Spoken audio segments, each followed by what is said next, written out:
Tom Leykis Show, powered by Knight Rider, an original 2-hour movie event, Sunday night, February 17th at 9, 8 Central, only on NBC TV.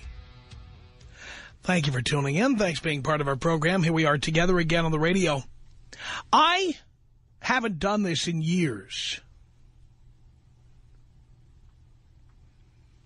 I am devoting an entire program to an article that many of you have sent to me. There's so much here to talk about and so little time. So I'm going to read the article to you. And I ask that you pay strict attention. The reason I ask that you pay strict attention is because I know how people use radio. I know that I'm in the background while you're doing something else. And the result is that you may only hear every fourth word I say. In this case, I need your full attention. I need you to stop what you're doing. And I'm not kidding about this. I need you to stop what you're doing. And I need you to turn the volume up. Louder. Not loud enough. A little more. Yeah, that's good. All right. Are you listening now? Huh? Are you paying attention?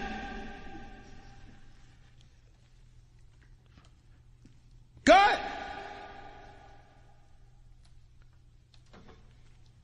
Let's get going here. Yeah, I like this. I like it a lot. I just do that all day. Here is the story. This, from a publication, and I want to make sure we get this all right.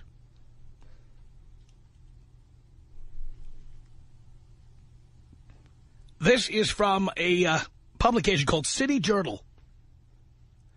And K.S. Heimowitz, who we've mentioned on the air before,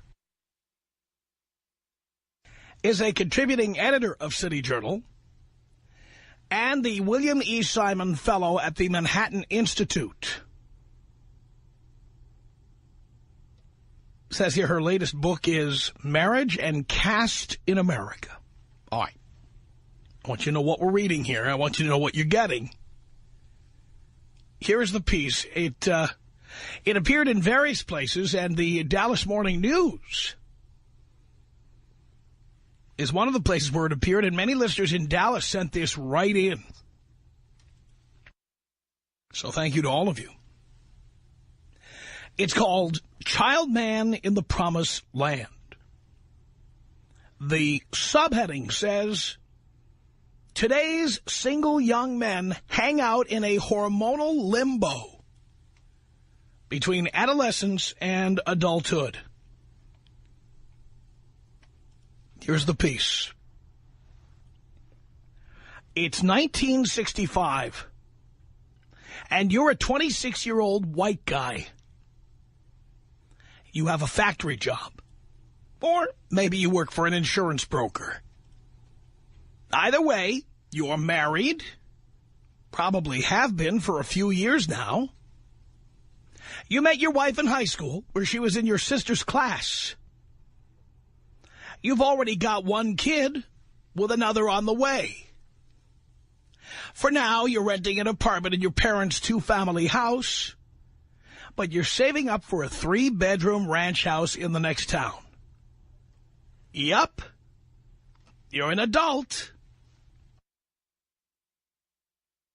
Now meet the 21st century you, also 26.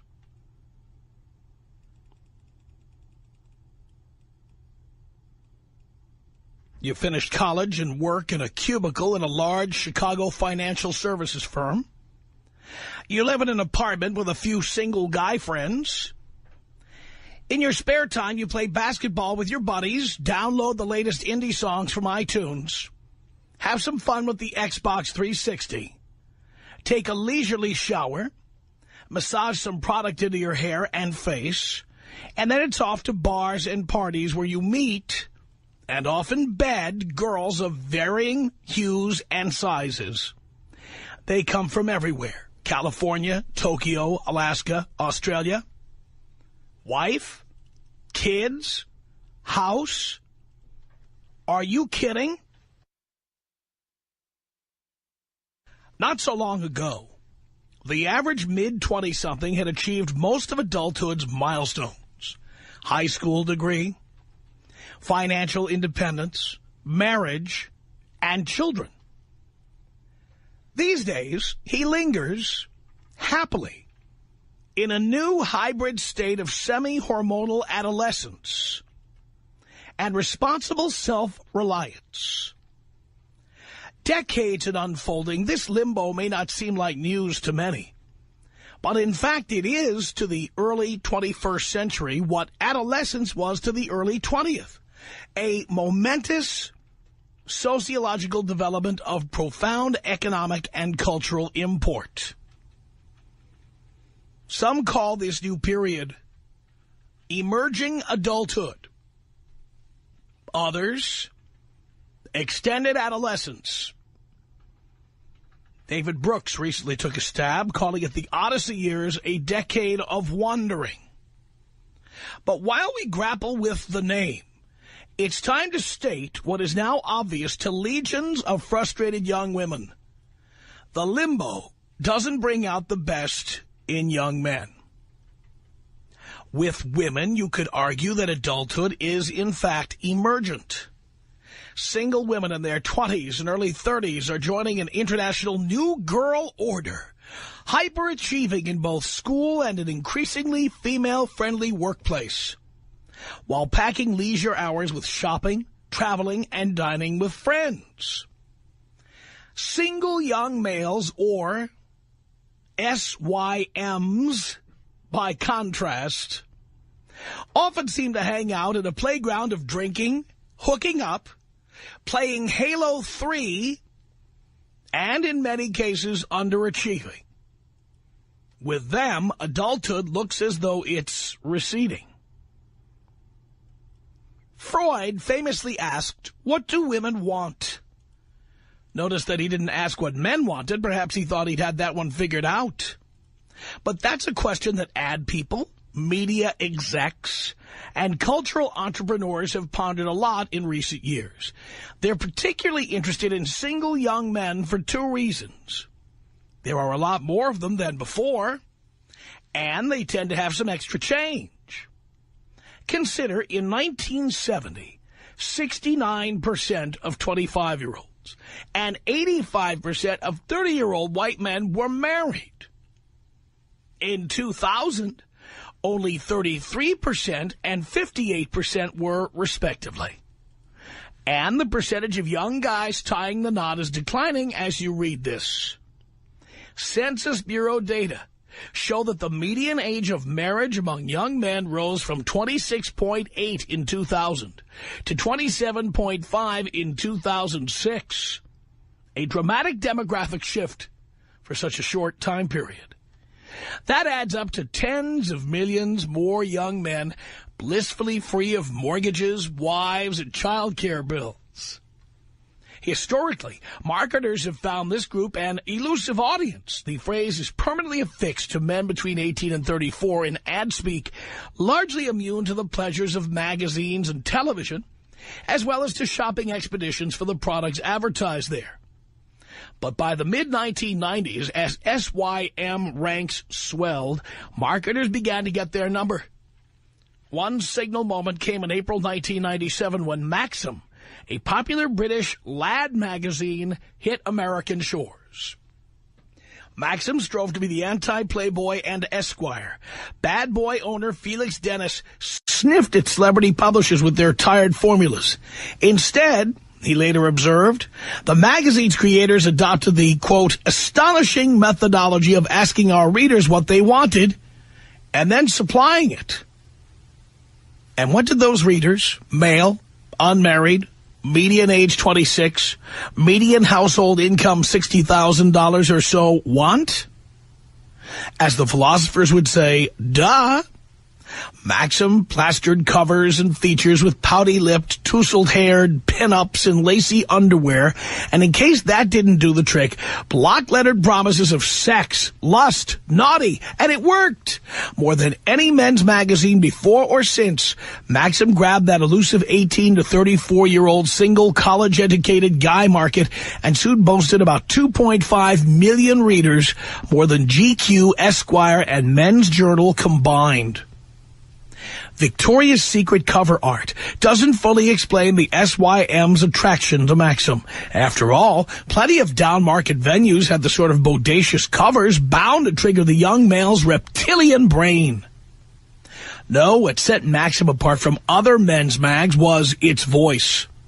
It was the sound of guys hanging around the Animal House living room, where put-downs are high-fived, gadgets are cool, rock stars, sports heroes, and cyborg battles are awesome.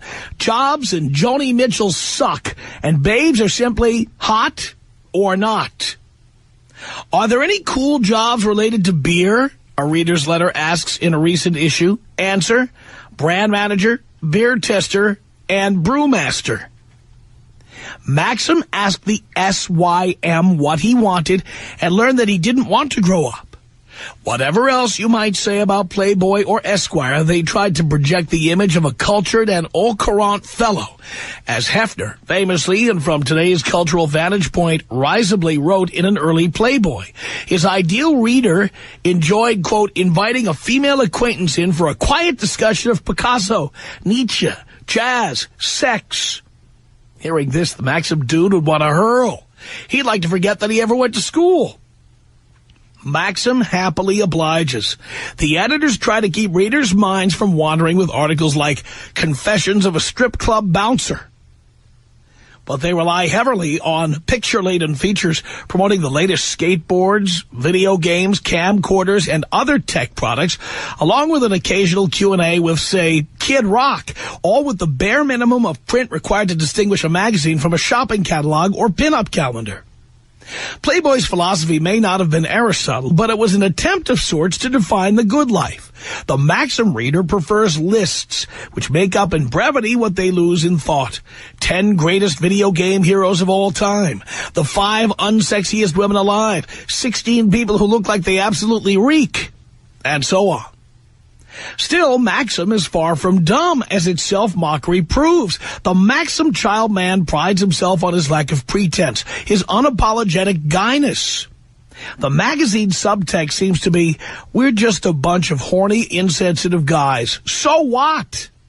What else to make of an article entitled, How to Make Your Girlfriend Think Her Cat's Death Was an Accident? The only thing worse than a show about doctors is a show about sappy chick doctors we're forced to watch, or else our girlfriends won't have sex with us, the editors grumble about the popular with women Grey's Anatomy. The Maxim child man voice has gone mainstream, which may explain why the magazine sales were flat enough for Dennis to sell it last summer. You're that 26-year-old who wants sophomoric fun and macho action?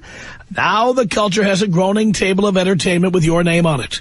Start with the many movies available in every guy-friendly genre. Sci-fi flicks like Transformers, action and crime movies like American Gangster, comedies like Superbad, and the seemingly endless line of films starring Adam Sandler, Jim Carrey, and the Frat Pack, as USA Today dubbed the group of young male comedians that includes Will Ferrell, Ben Stiller, Vince Vaughn, Owen and Luke Wilson, Jack Black, and Steve Carell. With a talent for crude physical comedy, gleeful juvenility, and self-humiliation, the Frat Packers are the child man counterparts to the more conventional leads like George Clooney and Brad Pitt, whom women and Esquire editors love. In Old School, 3 guys in their 30s decide to start a college fraternity. Frank the Tank, the moniker refers to his capacity for alcohol, played by Ferrell, flashes his saggy white derriere streaking through the college town. The scene is a child man classic. In 2005's The 40-Year-Old Virgin, Carell plays a middle-aged nerd with a large action figure collection, but no action. In one guy-favorite scene, a beautician painfully waxes Carell's hirsute chest. As Carell pointed out later, this was, quote, a guy thing, this sadistic nature that men have to see other men in non-life-threatening pain. Even though the networks must be more restrained, television also has plenty of stupid fun, as Maxim calls a regular feature. Gross-out humor and even low-level sadism for child man viewers. This state of affairs is newer than you might think. Apart from sports programming and The Simpsons, which came along in the early 1990s, there wasn't a lot to make young men pick up the remote. Most primetime television appealed to women and families whose sensibilities were as alien to dudes as finger bowls. Does anyone have a finger bowl? Today, the child man can find entire networks devoted to his interests. Spike TV runs wrestling matches, Star Trek reruns, and the high-tech detective drama CSI. Black Belt TV broadcasts martial arts around the clock. Sci-fi is everywhere. Several years ago, the Cartoon Network spied the potential in the child man market too and introduced Adult Swim, late-night programming with adult cartoons like Family Guy and Futurama, a cult favorite co-created by Matt Groening of The Simpsons fame. Adult Swim has cut into the male Letterman and Leno audience, luring gold-plated advertisers Saab, Apple, and Taco Bell. Child men, it should come as no surprise, eat lots of fast food. One can also lay the success of cable giant Comedy Central at the child man's sneakered foot. In its early 90s infancy, Comedy Central had old movie comedies, some stand-up acts, and few viewers.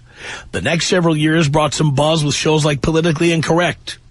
But it was in 1997, the same year that Maxim arrived in America, by the way, the same year the Tom Leykis Show arrived at 97.1 Free FM, that the network struck gold with a cartoon series starring a group of foul-mouthed 8-year-old boys. With its cutting subversion of all that's sacred and polite, South Park was like a dog whistle that only SYMs could hear. The show became the highest-rated cable series in that age group.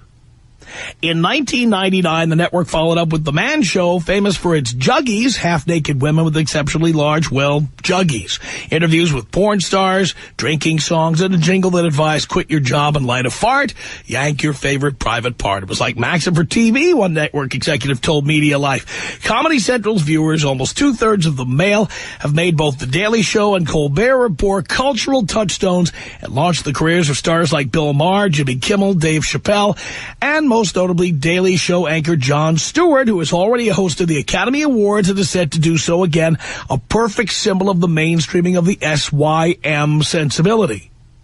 Nothing attests more to the SYM's growing economic and cultural might than video games do.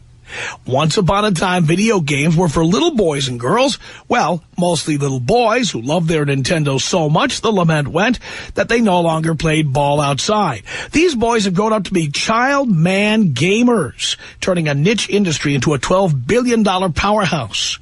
Men between the ages of 18 and 34 are now the biggest gamers, according to Nielsen Media. Almost half, 48.2% of American males in that age bracket had used a console during the last quarter of 2006 and did so on average 2 hours and 43 minutes per day. That's 13 minutes longer than 12 to 17-year-olds who evidently have more responsibilities than today's 20-somethings. Gaming, online games, as well as news and information about games, often registers in the top category in monthly surveys of Internet usage. And the child man's home, sweet media home, is the Internet, where no meddling censors or nervous advertisers deflect his desires. Some sites like mensnewsdaily.com are edgy news providers. Others, like AskMen.com, which claims 5 million visitors a month, post articles like how to score a green chick, in the best spirit of Maxim-style self-parody. How is an SUV driving, to-go cup using, walking environmental catastrophe like yourself supposed to hook up with them, the article asks. Answer? Go to environmental meetings, yoga, or progressive bookstores, but watch out for lesbians. Other sites like menarbetterthanwomen.com, tuckermax.com, the best page in the universe.com, and drunkosaurusrex.com walk Maxim's goofiness and good-natured women teasing over the line into nastiness.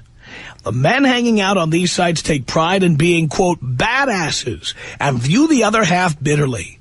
A misogynist is, quote, a man who hates women as much as women hate each other, writes one poster at Men Are Better Than Women.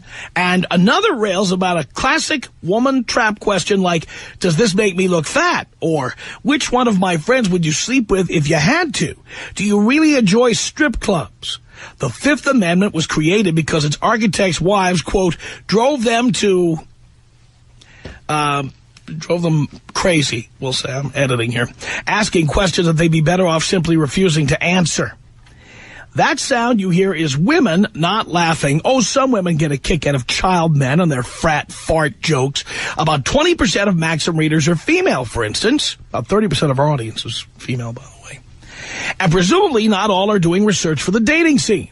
But for many of the fairer sex, the child man is either an irritating mystery or a source of heartbreak. In internet chat rooms, in advice columns, in female water cooler confabs, and in the pages of Chick Lit, the words immature and men seem united in perpetuity. Women complain about the Peter Pan syndrome. The phrase has been around since the early 1980s, but it is resurgent. The Mr. Not Readies, the Mr. Maybes, Sex and the City chronicled the frustrations of 4 30-something women with immature, loutish, and uncommitted men for 6 popular seasons.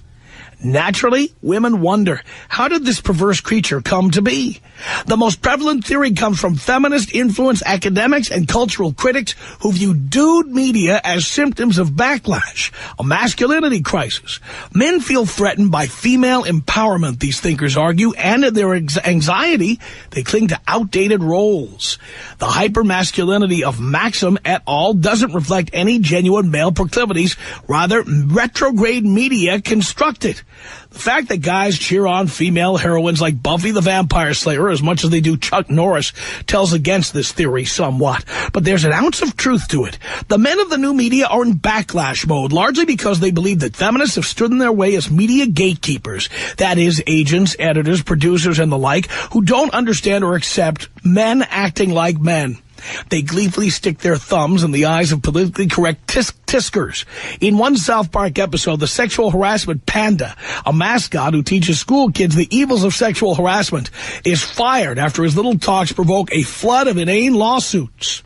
In Maxim, readers can find articles like How to Cure a Feminist, one of whose recommendations is to, quote, pretend you share her beliefs by asking questions like, has Gloria Steinem's marriage hurt the feminist agenda?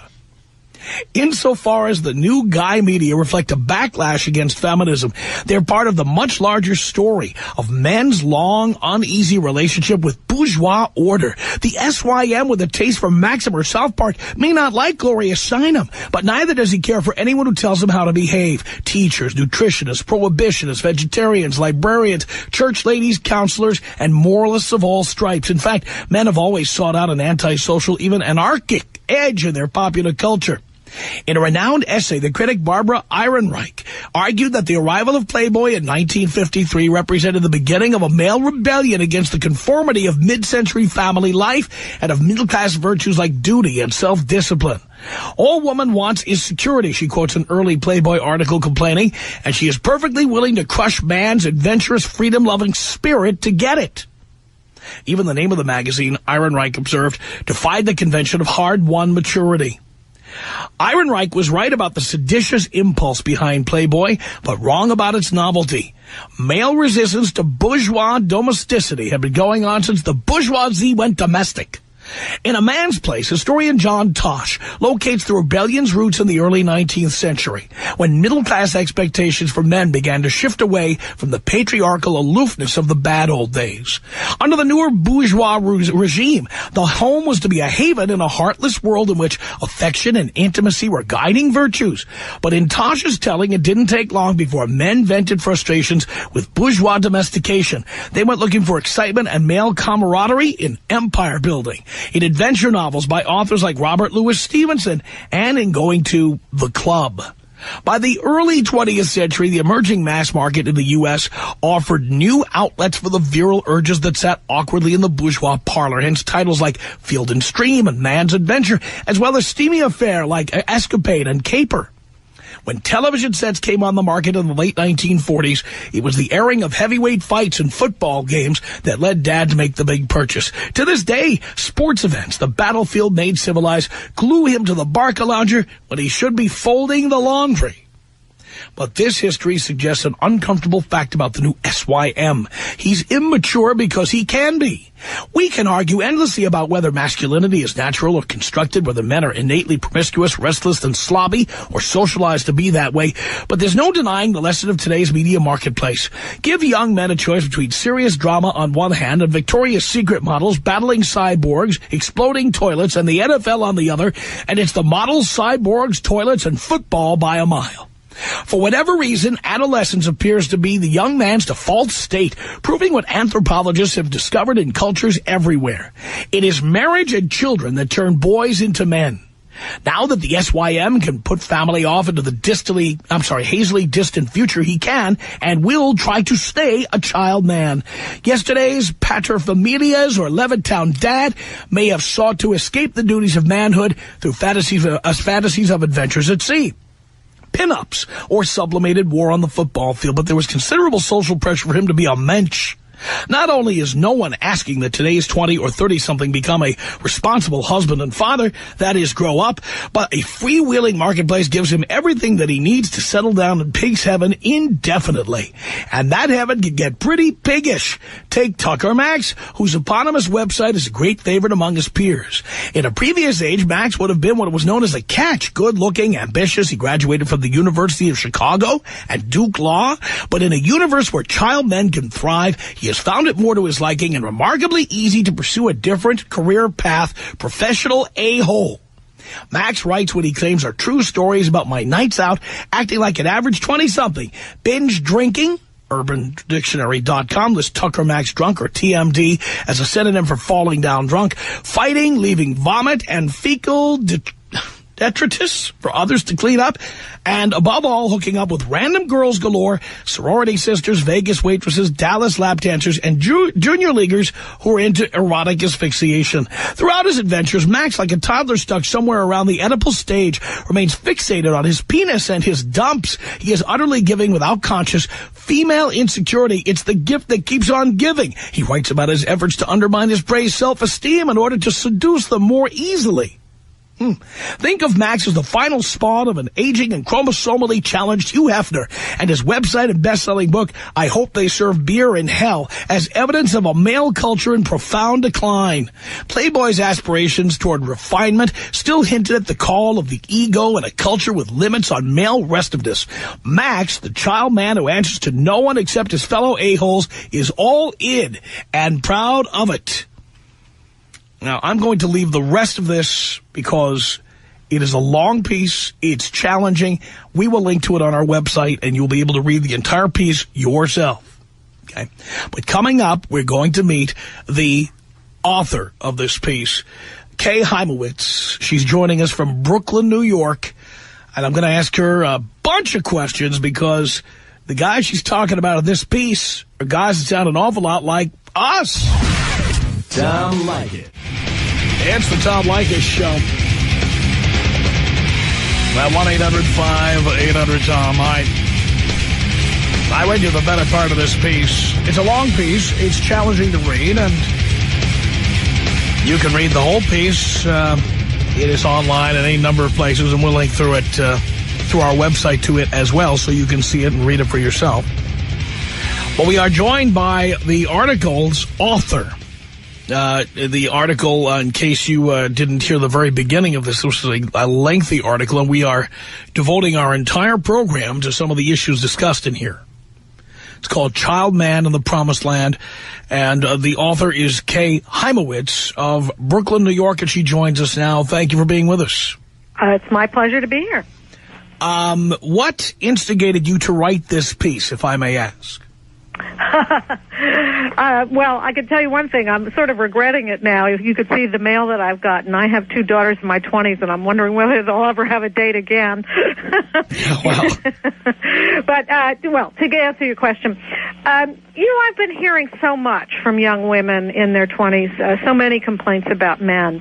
And so many complaints about their immaturity, about their failure to commit, on and on in that vein. Not just my daughters. In fact, my daughters don't complain as much as some women I know about it. So I was curious about that issue, and also about the fact that women do seem to be beginning, at any rate, to outperform men in the workplace, or in certain parts of the workplace.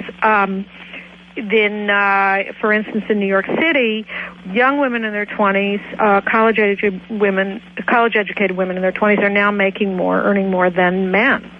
So it struck me that something was going right for women in a way that it wasn't for men. And as someone who's very interested in how we are shaped by the culture around us, I began to look at that culture for men and was surprised at what I found.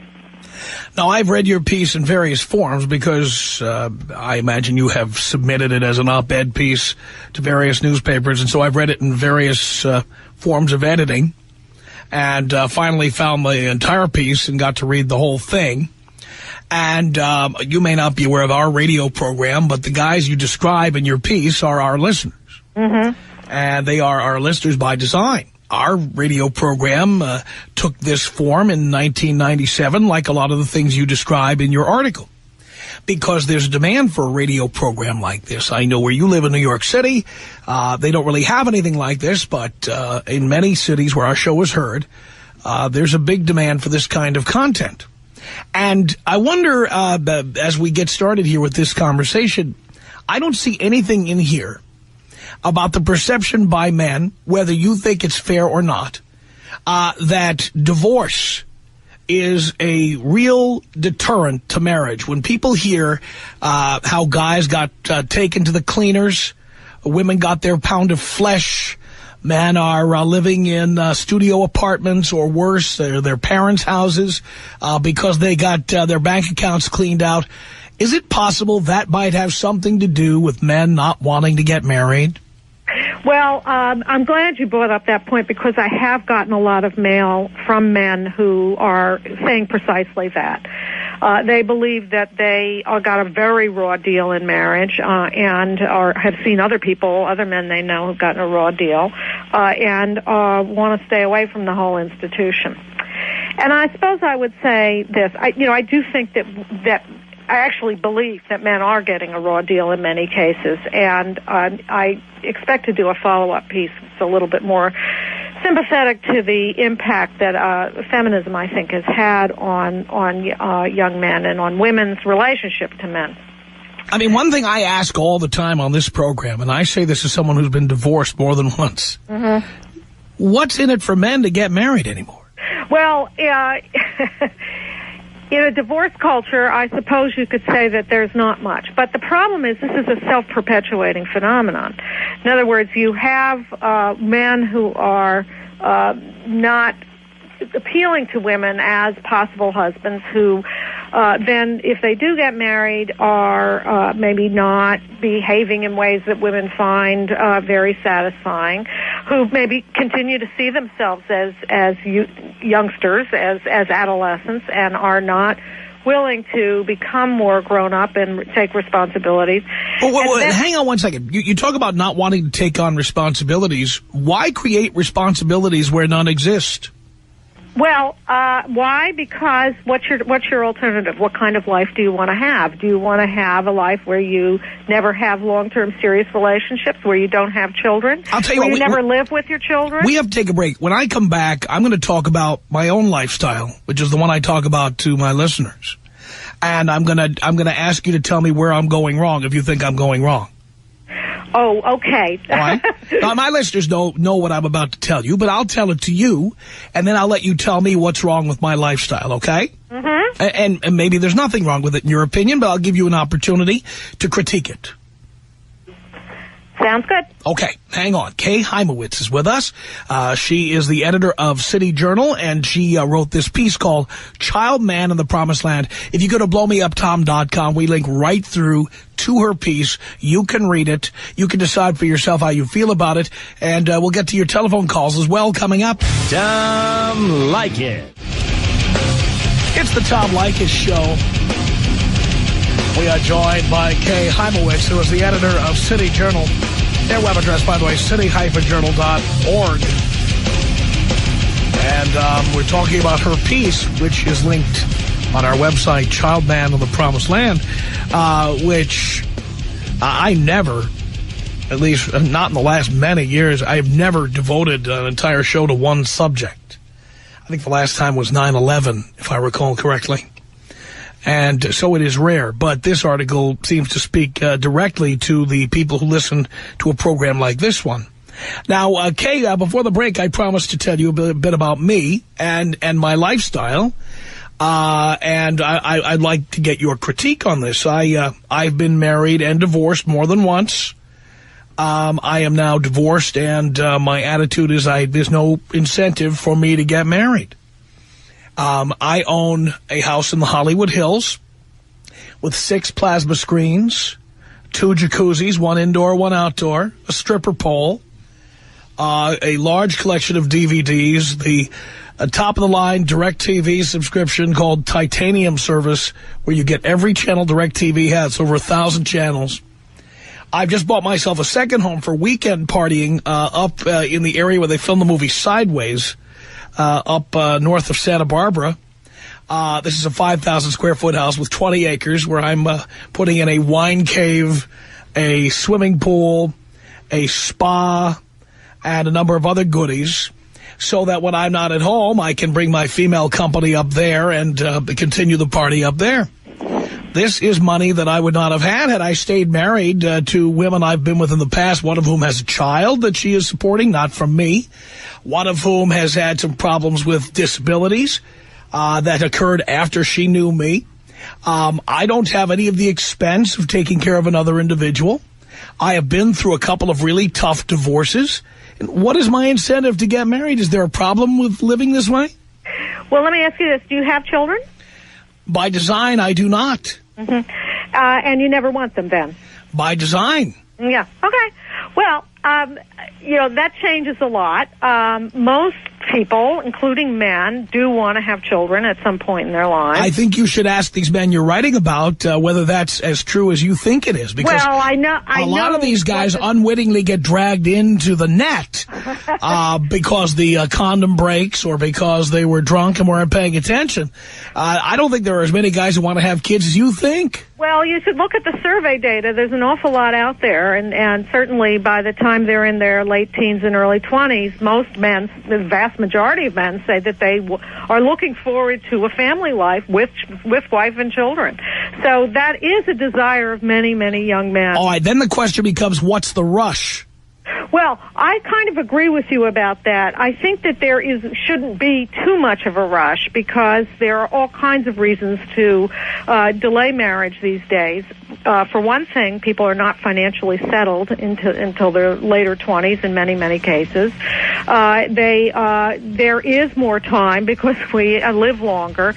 So I don't, it's not so much that I think people should marry very early. We know that you marry too early and your marriages are not. Well, the thing is, I don't know why men should have to marry at all. The Tom Leykis Show.